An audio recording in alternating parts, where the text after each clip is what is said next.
নপাম অঞ্চলত লিচু খেতি এইবাৰ ব্যাপক চৰ্চা লাভ কৰিছে। সুগন্ধি, বিশেষ সোৱাদ আৰু উৎকৃষ্ট গুণগত মানৰ বাবে এই অঞ্চলৰ লিচুৱে স্থানীয় বজাৰ পাৰ হৈ এতিয়া ৰাজ্যৰ বাহিৰে বিদেশৰ বজাৰলৈও নিজৰ উপস্থিতি শক্তিশালী কৰিছে বুলি কৃষকসকলে জনাইছে। প্ৰায় 400 গছত বিস্তৃত এই লিচু বাগানত বম্বেয়া, বিলাতী, ইলাচি, চাহি, লঙিয়া, পিয়াজি আৰু কাঠ বম্বেয়া এই 7টা বিশেষ প্ৰজাতিৰ লিচু উৎপাদন হৈ গ্ৰাহকৰ মাজত অভূতপূৰ্ব চাহিদা সৃষ্টি কৰিছে।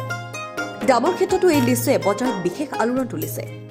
চাহি লিচু 7 টকাৰ পৰা আৰম্ভ কৰি ইলাচি 10 টকা, পিয়াজি 15 টকা, বিলাতী 35 টকা আৰু বম্বেয়া লিচু প্ৰতিটো 80 টকা পৰ্যন্ত বিক্ৰী হোৱা পৰিলক্ষিত হৈছে।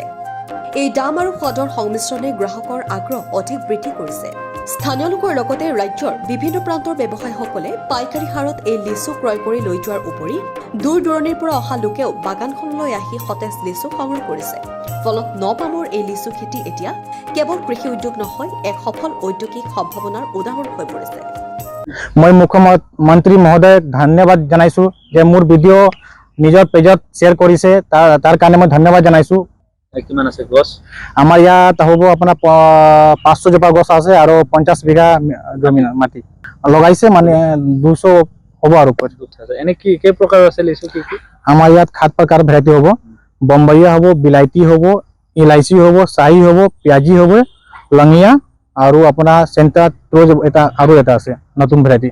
এনে কি ৰেটটো ষ্টাৰ্টিং কেনেকা পাৰ পিস? আমাৰ যোনটো মানে এতিয়া ধৰক 7 টকাৰ পৰা আৰম্ভ আছে, মানে এইটো আপোনাৰ চাহিটো 7 টকাৰ পৰা আৰম্ভ, তাৰপিছত বিলাইতি 30 পৰা 35 টকা, বম্বাইয়া হ'ব আপোনাৰ ধৰক 40 পৰা 50 টকাৰ পৰা, আৰু এতিয়ালৈকে ইলাইচি হ'ব 12 টকা, আৰু পিয়াজি, লঙিয়া এইবিলাক এতিয়া ৰেডি হোৱা নাই, সেইকাৰণে ৰেট খোলা নাই। ইয়াত দেখা গৈছে ইয়াৰ যি লিচু বাহিৰতো ৰপ্তানি কৰা হয় বা তেনেধৰণৰ ক'ত এনে যায় বাহিৰত ধৰক লণ্ডনলৈকে গৈছে, আৰু এতিয়ালৈকে মানে অৰ্ডাৰ অহা নাই, আহিব পিছত এতিয়া।